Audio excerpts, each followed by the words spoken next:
नमस्कार, बहुत स्वागत है आपका स्वदेश न्यूज में। मैं हूं आपके साथ अंशुल शर्मा। आप देख रहे हैं भारत का ब्रह्मास्त्र। आपको बता दें कि आज हम बात करेंगे विध्वंस ब्रह्मोस सुपरसोनिक क्रूज मिसाइल के संदर्भ में। भारत ने पश्चिम तट पर भारतीय नौसेना के विध्वंसक आईएनएस विशाखापट्टनम से ब्रह्मोस सुपरसोनिक क्रूज मिसाइल का एक सफल परीक्षण कर लिया है और मिसाइल के C2C वेरिएंट का अधिकतम सीमा का परीक्षण भी किया जा चुका है और इससे सटीक और सटीकता के साथ ही जहाज को निशाना भी बनाया। C2C वेरिएंट का मतलब समुद्र से समुद्र में हमला करने का सक्षम भारतीय नौसेना ने इसकी जानकारी दी है। भारत ने यह टेस्ट तब किया जब चीन और पाकिस्तान के साथ सीमा पर लगातार तनाव बना हुआ है और इससे पहले 8 दिसंबर को उड़ीसा के तट पर चांदीपुर के एकीकृत परीक्षण रेंज से सुपरसोनिक क्रूज मिसाइल ब्रह्मोस्त्र हवा से मार करने वाले वेरिएंट का सफलतापूर्वक परीक्षण किया गया था।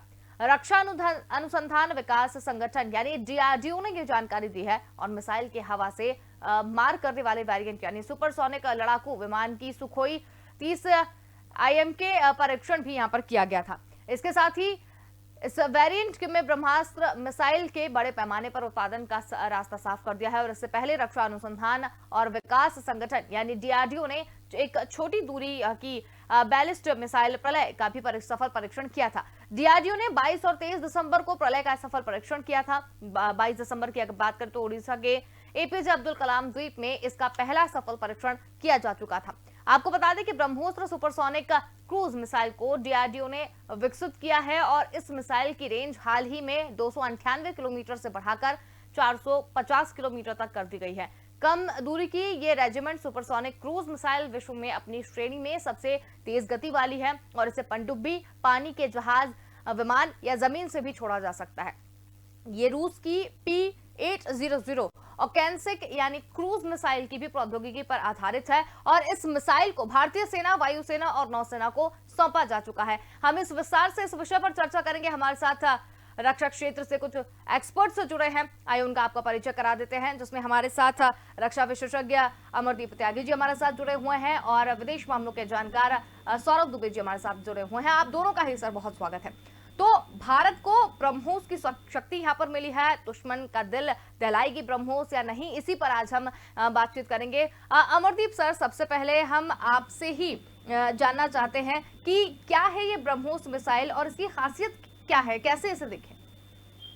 देखिए अंशुल जी, 2001 से लेके 2022 आ गया है और बहुत सारे परीक्षण जो हैं इस ब्रह्मोस मिसाइल के हो चुके हैं। बहुत सारे वेरिएंट्स इसके आ चुके हैं, जैसे लैंड टू लैंड से सरफेस टू सरफेस जिसको बोलते हैं, सरफेस टू सरफेस मिसाइल है, एयर टू एयर है, नाउ C2C है। Even it's variants can also fire from a submarine. और ये सुपरसोनिक मिसाइल है। सुपरसोनिक मीन्स कि जिसकी स्पीड जो है वो ध्वनि की जो स्पीड से भी ज्यादा तेज, यानी कि इसकी जो स्पीड है अभी जो है 2.8 मैक की है और आने वाले समय में जो अगले 2 साल में हमारे पास तैयार हो जाएगी जो हाइपरसोनिक मिसाइल होगी, जिसका जो स्पीड होगा वो तकरीबन 8 मैक के आसपास होगा और रेंज 1500 किलोमीटर होगी। That is the future. आपको बता दें कि ब्रह्मोस जो ब्रह्मा यानी कि ब्रह्मपुत्र और मॉस्कोवा रिवर जो रशिया की रिवर है, यानी कि ये इंडिया और रशिया के कोलैबोरेशन से जॉइंट वेंचर से ये बनी है। और आपको एक और बात बता दूं, बहुत ही खुशी की बात है कि इस जॉइंट वेंचर में जो हमारे देश का शेयर जो है वो 50.5% है और रशिया का शेयर जो है 49.5% है, यानी कि हमारा शेयर उनसे ज्यादा है। और इनिशियली जब ये प्रोजेक्ट लॉन्च हुआ था तब जो 65% इसके कंपोनेंट जो थे वो रशिया से आए थे जी। और 35% जो है भारत का कंट्रीब्यूशन था। लेकिन एज ऑफ नाउ 65% जो है भारत का कंट्रीब्यूशन है, 35% जो है रशिया से आया है और आने वाले समय में 85% जो है भारत का जो है कंट्रीब्यूशन होगा।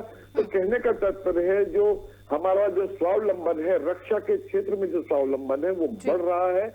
और इन जैसा समय अब चल रहा है, जिस तरह चीन के साथ, पाकिस्तान के साथ जो तनातनी का माहौल बना हुआ है, ऐसे समय में हमारे पास इन सब मिसाइल का होना बहुत आवश्यक है। आपको और बता दूं, ये ब्रह्मोस मिसाइल है, वर्ल्ड की फास्टेस्ट मिसाइल है, as of now fastest cruise missile है, and it can not be detected by any radar और any missile defence system, because जो इसकी जो उड़ान की जो कैपेबिलिटी है वो बिल्कुल जो जैसे C2C वाली है, ये बिल्कुल यानी कि करीब 10 मीटर ऊंचे ऑल्टीट्यूड पे, यानी कि समुद्र से बिल्कुल लगकर इट कैन गो, एंड ये जो दुश्मन के जहाज को बहुत ज्यादा समय दिया, यदि वो डिटेक्ट कर पाएंगे तो 1 मिनट का उन्हें समय मिल पाएगा इससे बचने के लिए। तो यू कैन से कि it can not be detected so easily and it will not give time to enemy to take any action. तो it is भारत की रक्षा के लिए, रक्षा प्रणाली के लिए ये बहुत बड़ा कदम है, और हमारे स्वावलंबन के क्षेत्र में भी। तो हम सभी भारतीयों को इस पे नाज होना चाहिए, गर्व होना चाहिए, और हमें उन सब वैज्ञानिकों को जो DRDO में दिन रात मेहनत करके इस तरह के कार्य कर रहे हैं, उनको भी बधाई देने के पात्र हैं वो। बिल्कुल अमरदीप जी, लेकिन अगर सटीकता की बात करें, जब सफल परीक्षण यहाँ पर कर लिया गया, इसकी सटीकता की सबसे ज्यादा बात की जा रही है, तो ब्रह्मोस की सटीकता इसे और ज्यादा घातक बनाती है, क्योंकि बताया जा रहा है कि ये सबसे ज्यादा घातक मिसाइल जो है अभी तक हमारे पास में है, तो इसकी सटीकता इससे ज्यादा घातक बनाती है। बिल्कुल, it is pin point target को ये कर सकती है, बिकॉज इसका इसकी जो ट्रैकिंग है, जो इसको हम जो यू कैन से कि जो रडार सिस्टम इसमें फिटेड है, वो ऑन बोर्ड रडार है, यानी कि हम जैसे इसके सिस्टम में लगा हुआ है रडार। पहले तो जब इनिशियल जब लॉन्च होती है तो ये जो इनर्शियल जो यानी कि जो ग्राउंड पे जो सिस्टम है उससे कंट्रोल होती है, लेकिन उसके बाद इसका रडार अपने आप में एक्टिव होकर इसको उस टारगेट पे, पिन पॉइंट टारगेट को ये एंगेज कर सकती है। और आपको ये बताऊं, इसकी जो काइनेटिक एनर्जी है जो टॉमहॉक क्रूज मिसाइल है उससे 34 गुना है। तो इट इज सो पावरफुल कि ये बड़े से बड़े टारगेट को ध्वस्त कर सकती है विदाउट गिविंग एनी टाइम, और पिन पॉइंट यानी कि आप बिल्कुल एक्यूरेट है, इससे बचा नहीं जा सकता। यदि एक बार लॉन्च हो गया तो that means it will destroy the target completely. बिल्कुल, सौरभ दुबे जी भी हमारे साथ यहाँ पर जुड़े हुए हैं। सौरभ जी, जैसे कि अभी अमरदीप सर ने बताया है कि काफी अच्छी ये मिसाइल है, और इसकी सटीकता पर तो बिल्कुल भी जो है शक नहीं किया जा सकता, लेकिन ब्रह्मोस की अगर रेंज की बात करें तो क्या आने वाले समय में ये बढ़ाई जा सकती है? अंशुल, सबसे पहले मैं DRDO को और सेना को बधाई देना चाहूंगा, और ब्रह्मोस मिसाइल के जिस वेरिएंट का हमने अभी हाल ही में सफल परीक्षण किया है जी, निश्चित तौर पर वो उस तरह का सफल परीक्षण भारत की तीनों ही सेनाओं की ताकत को बढ़ाने वाला है, और अब भारत की तीनों ही सेनाओं की ताकत बढ़ने वाली है। सिर्फ इतना ही नहीं, अभी और भी वेरिएंट इस मिसाइल के उनके भी परीक्षण होने बाकी हैं, जिसके बाद हम कहीं ना कहीं एक बहुत ही अच्छी महाशक्ति बनकर उभरने की दिशा में आगे बढ़ चले हैं। अब रही बात हमारे पड़ोसी मुल्कों की, तो हमारे पड़ोसी मुल्कों के लिए हमारे यहाँ से संदेश साफ तौर पर दे दिया गया है। रक्षा मंत्री राजनाथ सिंह जी ने साफ कहा है कि हम किसी भी देश की 1 इंच जमीन हथियाना नहीं चाहते, और इस मिसाइल का परीक्षण इस बात की पुष्टि करने के लिए है कि भारत अपनी सुरक्षा करने में पूरी तरह सक्षम है, और इस मिसाइल का परीक्षण का उद्देश्य भी यही है कि भारत अपनी रक्षा कर सके, अपने मजबूती को लोगों को, दुनिया को दिखा सके। अब सवाल ये उठता है कि इस परीक्षण से किसे आपत्ति होने वाली है? इस परीक्षण से केवल आतंकियों को, देश विरोधी गतिविधि करने वाले, इंसानियत के दुश्मन जो आतंकी हैं, दहशतगर्द हैं, उस तरह के लोगों को तकलीफ होती है। अंशुल, एक खास बात यह है कि भारत ने ये मिसाइल बनाई, और इसके लिए रशिया ने भी, रूस ने भी भारत का पूरा सहयोग किया है, और दुनिया को शांति की दिशा में ले जाने के लिए हम लगातार आगे बढ़ रहे हैं।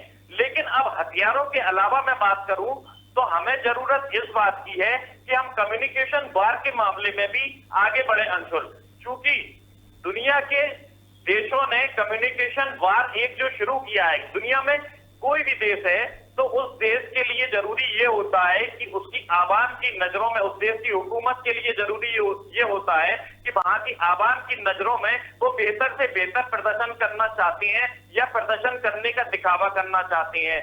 तो जब तक हमारी सूचनाएं, हमारी विदेश नीति के बारे में सूचनाएं वहां के आम लोगों को नहीं मिलेंगी, तब तक भारत के खिलाफ किसी भी देश की जो भारत विरोधी हुकूमत है वो जहर भरने का काम करती रहेगी। अब उस जहर की काट क्या है? उस जहर की काट ये है कि हम उनकी स्थानीय भाषा में, जैसे मैं आपको बताऊं कि पाकिस्तान में उर्दू के अलावा हिंदी भाषा पढ़ना नहीं जानते लोग, अंग्रेजी भी ज्यादा नहीं जानते लोग। हमें भारत की विदेश नीति को उर्दू भाषा में, चाइना में उपयोग होने वाली स्थानीय भाषा में, और जो जिन जिन देशों से हमारे संबंध तल्ख है, थोड़ी नोक झोंक चलती रहती है, वहां की स्थानीय भाषाओं में हमारी विदेश नीति का प्रचार प्रसार करने की जरूरत है, और वहां के स्थानीय लोगों को, ताकि ये पता चल सके कि हम शांति के दूत हैं, अशांति के नहीं, और हमारी मिसाइल हो या हमारी रक्षा प्रणाली हो वो हमारी रक्षा के लिए है। हम कभी किसी देश पर पहले हमला नहीं करने वाले,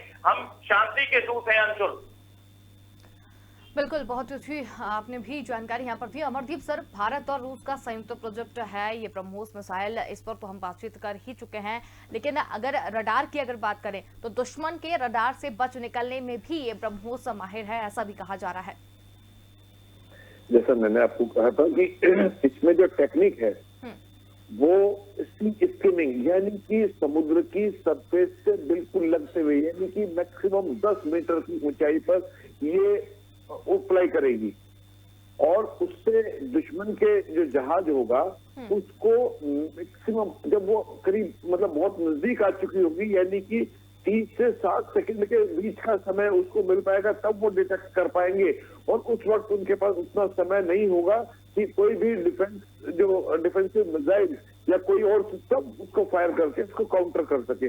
दैट इज वाई इससे इतना मुश्किल है। यदि एक बार इसने इसको लॉन्च कर दिया और टारगेट एक्विजिशन के बाद 100% उसको पिन पॉइंट उस टारगेट को ये बर्बाद करेगी। टारगेट यानी कि दुश्मन के पास इससे बचने का कोई साधन नहीं होगा। बिल्कुल अमरदीप सर, लेकिन ब्रह्मोस को रेजिमेंट एक इंजन इसमें लगा हुआ है जिसकी गति और सटीकता इसे बढ़ाता है, मतलब और कौन कौन सी खूबियों से ये लेस है, चाहे वो इसकी इंजन की बात करें, सटीकता की बात करें या इसकी स्पीड की बात करें, क्योंकि 4300 किलोमीटर प्रति घंटे की रफ्तार भी इसकी है, और मतलब बहुत सारी खूबियां हैं, किस तरीके से इसे डिफाइन करें? देखिए, किसी भी मिसाइल सिस्टम को यदि हम लॉन्च करना चाहते हैं तो उसको एक तो उसकी स्पीड होनी चाहिए जो इसकी है 2.8 मैक्स, यानी कि ध्वनि की गति से इतना ज्यादा स्पीड से ये दुश्मन पे हमला करेगी। जैसा मैंने बताया कि ये दुश्मन के किसी भी मिसाइल डिफेंस सिस्टम इस पर इफेक्टिव नहीं होगा, क्योंकि ये बिल्कुल लो फ्लाई भी कर सकती है, और यदि ऊंचाई की बात करें तो 15 किलोमीटर की ऊंचाई तक इट कैन गो, मतलब जो इसकी जो फ्लाइट लिमिट जो है ऊपर की तरफ तो करीब 15 किलोमीटर तक की है। तो ऐसी स्थिति में भी दुश्मन के किसी मिसाइल या किसी रडार सिस्टम से बचने में सक्षम है। और जो सबसे इंपॉर्टेंट चीज होती है वो इसकी एक्यूरेसी, यानी कि आपने कोई सिस्टम फायर किया और यदि वो टारगेट को हिट नहीं कर पाता तो वो बेकार है। इसका जो टारगेट एक्विजिशन सिस्टम है वो इतना एक्यूरेट है कि यदि आपने एक बार उसको होम ऑन कर दिया, रडार में उसका जो डाटा फीड हो गया, तो वो टारगेट इससे बच नहीं सकता। तो कहने का तात्पर्य है कि ये आज की डेट की सबसे बेहतरीन मिसाइल है, और सबसे खुशी की बात है कि ये हमारी अपने मैन्युफैक्चरिंग है, यानी कि हम किसी पर डिपेंडेंट नहीं है। रशिया और हमारा जॉइंट वेंचर है, और आने वाले समय में जो फ्रेंडली फॉरेन कंट्रीज है उनको भी इनका एक्सपोर्ट होने की संभावना है। जैसे सबसे पहले उसमें फिलीपींस लिस्ट में सबसे पहले है, ये फिलीपींस को भी ये दी जाएगी। बिल्कुल, यहाँ पर जैसे रडार की आपने बात कही थी सर, रडार की भी यहाँ पर बात कही गई, तो ब्रह्मोस को दुश्मन की रडार पकड़ नहीं सकते हैं, क्योंकि जब इतनी सारी चीजें हम खुद ही डिफाइन कर रहे हैं, उनको भी पता होगा कि किस तरीके की मिसाइल है, कैसे ये काम करती है, तो क्या इसका सब्स्टिट्यूट वो नहीं ढूंढ पाएंगे?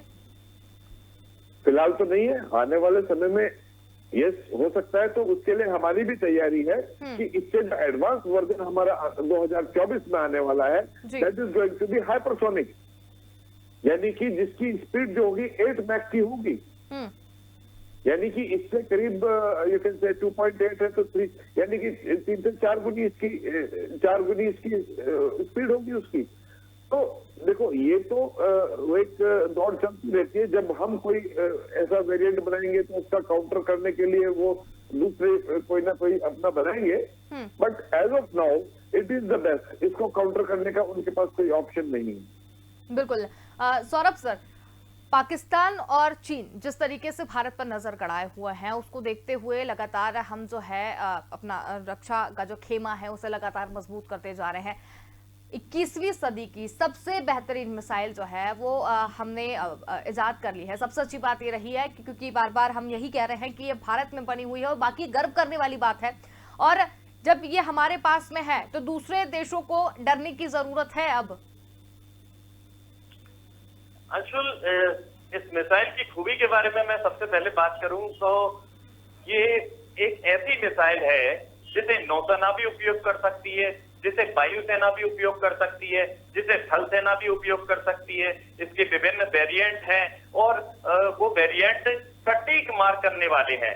अब दूसरे देशों को डरने की जरूरत इसलिए है कि चूंकि ये एक ऐसी उन्नत मिसाइल है जो तकनीक हर किसी के पास नहीं। दूसरी महत्वपूर्ण बात ये है कि भारत के संबंध अन्य देशों में या दुनिया के अधिकांश देशों में जो शांति प्रिय देश है सभी से बेहतर है, चाहे वो रशिया की बात करें हम तो, और या फिर हम अमेरिका की बात करें तो। अब रही बात चीन और पाकिस्तान की, तो चीन और पाकिस्तान को निश्चित तौर पर डरने की जरूरत है, क्योंकि ये मिसाइल एक उन्नत किस्म की मिसाइल है। अब एक बात और ये होती है कि क्या चीन और पाकिस्तान लड़ने के लिए तैयार है? नहीं, ना ही अभी चीन लड़ने के लिए तैयार है और ना ही अभी पाकिस्तान लड़ने के लिए तैयार है। हाल ही में इमरान खान का जो बयान आया है वो बताता है कि पाकिस्तान भी किसी से लड़ने के मूड में नहीं, क्योंकि इमरान खान का साफ कहना है कि हम भारत से किसी भी तरह की दुश्मनी नहीं चाहते। हाल में दिया गया इमरान खान का जो बयान है वो स्थितियों को स्पष्ट करता है। अभी तक इमरान खान ने जो कुछ भी कहा हो वो जाहिर तौर पर वहां की जनता को बरगलाने के लिए ही रहा होगा, और हमें भी इस बात का अंदाजा है। अब हम 14वें दौर की बैठक जो है शुरू करने वाले हैं चाइना के साथ में, तो उम्मीद इस बात की जा सकती है कि चाइना के साथ भी हमारा कोई हल निकलेगा। और भारत ने भी तैयारी शुरू कर दी है। संभव ये भी है कि भारत चाइनीज निवेश को और भी बढ़ा सकता है आने वाले समय में। चाइना के साथ में हमारे व्यापारिक रिश्ते बहुत अच्छे हैं, तो ऐसे में लड़ाई युद्ध वैसे भी किसी समस्या का समाधान नहीं, लेकिन ये जो मिसाइल है ये कूटनीतिक दबाव बनाने का काम जरूर करती है, चाहे क्योंकि परमाणु अप्रसार में महाशक्तियां ये तय कर चुकी हैं कि परमाणु हमला कोई किसी देश पर नहीं करेगा। और ऐसे में हम जानते भी हैं कि परमाणु हमले के नतीजे कितने घातक होते हैं, कितने विनाशकारी होते हैं, दुनिया के लिए बरसों की त्रासदी हो जाती है। इसलिए युद्ध किसी समस्या का समाधान नहीं। हाँ, हमने अपनी सुरक्षा के लिए ये विकसित की है मिसाइल, और हम इससे अपनी सुरक्षा करेंगे, ये एक जरूरी बात है। अंशुल, बिल्कुल। अमरदीप सर, आप कितने सहमत हैं इस बात से? देखिए, रामचरितमानस में गोस्वामी तुलसीदास जी ने कहा है कि विनय न मानस जलधि गए 3 दिन बीत, बोले राम सकोप तब भय बिन होए ना प्रीत। तो ये यदि हम चाहते हैं कि पाकिस्तान और चाइना अपने अंदर ही रहे और भारत से कोई झगड़ा ना करे और एक प्रेम की भाषा वो बोले, तो उनको भय दिखाने की आवश्यकता है। दूसरा, एक रश्मि थी जो खंडकाव्य है रामधारी सिंह दिनकर जी का, उसमें कहते हैं कि क्षमा शोभती उस भुजंग को जिसके पास गरल हो, उसको क्या जो दंतहीन विनीत विषहीन सरल हो। यदि हम कल को पाकिस्तान को या चाइना को बोले कि जाओ तुम्हें माफ किया, तुम्हारी गलती को छोड़ दिया, तो उसके लिए हमारे पास उतनी ताकत होनी चाहिए, हमारे पास वो दांत होनी चाहिए, वो विष होना चाहिए कि जिसको हम उसको बर्बाद कर सके।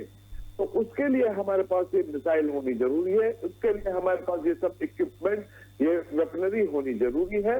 और डरने की आवश्यकता नहीं है। डरने की आवश्यकता तब है यदि वो भारत पर हमला करते हैं या भारत के साथ कोई मिस एडवेंचर करते हैं, तो दे शुड बी अवेयर कि हमारे पास ये हथियार है, तो उनको कैसे जवाब मिलेगा। बाकी यदि प्रेम से रहते हैं तो हमसे डरने की क्या आवश्यकता है। हमने कभी किसी देश पर हमला नहीं किया, किसी की जमीन कब्जा ही नहीं है हमने। बिल्कुल, बिल्कुल ये सर। इतिहास बताता है। बिल्कुल। लेकिन अगर हम वापस अपने आते हैं मुद्दे पर और इसकी खासियत और इन सब के बारे में भी बात कर रहे हैं, तो अमरदीप सर, भविष्य में मिग-29, तेजस और राफेल में भी ब्रह्मोस्त्र जो है वो तैनात होगी, ऐसी जो कयास है वो भी लगाए जा रहे हैं, तो इसे किस तरीके से देखें? देखिए, ऑलरेडी हमारे पास सारे वर्जन हैं, यानी कि surface to surface, air to air and sea to sea. बिल्कुल। अब हमने सिर्फ उन जहाजों में वो लॉन्चिंग पैड या वो लॉन्चर्स अटैच करने की आवश्यकता है और उनको लैस कर देंगे। प्लस जब इनका प्रोडक्शन, मास प्रोडक्शन होगा, तो ऑब्वियसली मतलब हमारे सभी जहाजों में जो हमारे फाइटर एयरक्राफ्ट है, उस सब में इस मिसाइल का इस्तेमाल किया जाएगा। बिल्कुल, मतलब ये मान लिया जाए कि ब्रह्मोस्त्र जो है 21वीं सदी की हमारे पास सबसे अच्छी मिसाइल है। और अब इक्विपमेंट्स की भी अगर बात करें तो फिर भी मतलब जिस तरीके से रक्षा के क्षेत्र में लगातार विकास हो रहा है और जिस तरीके से हम आगे बढ़ रहे हैं, ये आने वाले जो भी कुछ साल है और उसमें अगर किसी भी तरीके की अप्रिय घटना घटती है तो उसके लिए हम जो है वो तैयार रहेंगे पहले से। बिल्कुल। देखिए, भारत आज अमेरिका और चाइना के बाद तीसरे नंबर पे आ चुका है, जो अपने रक्षा के ऊपर, रक्षा अनुसंधान के ऊपर या इक्विपमेंट के ऊपर जो बजट खर्च कर रहा है। तो हमें आवश्यकता है अपने आप को उतना सुदृढ़ बनाने की कि इस क्षेत्र में ये चाइना, पाकिस्तान जैसे जो अशांति प्रिय देश हमें कोई आंख ना दिखा सके या हमारे विकास में बाधक ना बन सके। अदरवाइज होता क्या है कि ये छोटी छोटी बातें लेके कुछ ना कुछ झगड़ा खड़ा कर देते हैं और जो हमारा जो व्हील ऑफ प्रोग्रेस है वो रुक जाता है। तो व्हील ऑफ प्रोग्रेस ना रुके, इसके लिए हमें ये हथियारों की आवश्यकता है और हमें उस पर खर्च करना ही पड़ेगा। विश्वामित्र अपनी तपस्या को तभी सक्सेसफुली कर पाते हैं जब राम और लक्ष्मण धनुष बाण लिए उसकी रक्षा करते हैं। तो ये हमारे वो राम और लक्ष्मण के हथियार हैं, वो धनुष और बाण है, जिनकी सहायता से हम भारत को विश्व गुरु के रास्ते पे आगे बढ़ा सकेंगे। बिल्कुल। चलिए, समय भी समाप्ति की ओर ही है। आप इस पूरे मुद्दे को किस तरीके से देखते हैं? आपकी अंतिम टिप्पणी जानना चाहेंगे।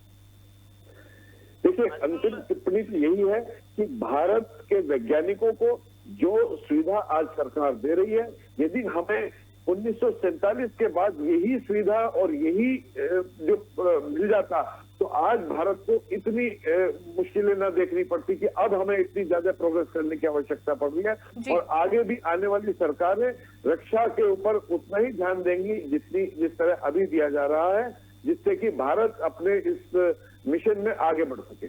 बिल्कुल, बहुत ही अच्छी बात आपने यहाँ पर कही। सौरभ जी, आप भी कुछ कहना चाह रहे थे।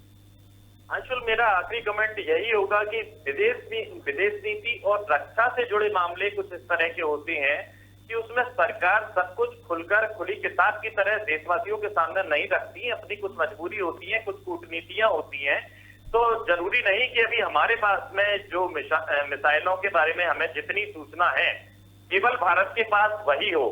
संभव ये भी है कि भारत के पास अपने शत्रु देशों के कान मरोड़ने के लिए और भी कई सारे रास्ते हों या और भी कई सारी तकनीकें हों जिन्हें अभी सामने ना लाया गया हो। और संभव ये भी है कि आने वाले समय में इसी तरह धीरे धीरे तकनीक को सामने लाकर दुश्मन देशों को करारा जवाब दिया जाए। अंशुल, चलिए, बहुत ही अच्छी बात आपने भी यहाँ पर कही और पूरी जानकारी जिस तरीके से आप दोनों ने यहाँ पर दी और इस पूरी चर्चा में आप शामिल हुए, इसके लिए आपका बहुत धन्यवाद। तो हम यहाँ पर बात कर रहे थे सुपरसोनिक क्रूज मिसाइल ब्रह्मोस के बारे में, जो विशाखापट्टनम से एक सफल परीक्षण यहाँ पर किया जा चुका है। मिसाइल C2C वेरिएंट का सफल परीक्षण यहाँ पर किया जा चुका है। इसकी खासियतें क्या रही और इसकी सटीकता किस तरीके से घातक बन सकती है और दुश्मन देश के किस तरीके से छक्के छुड़ा सकती है, इस पूरे बारे में हमने जानकारी यहाँ पर दी। फिलहाल के लिए इतना ही। देखते रहे स्वदेश न्यूज, क्योंकि सबसे पहले देश।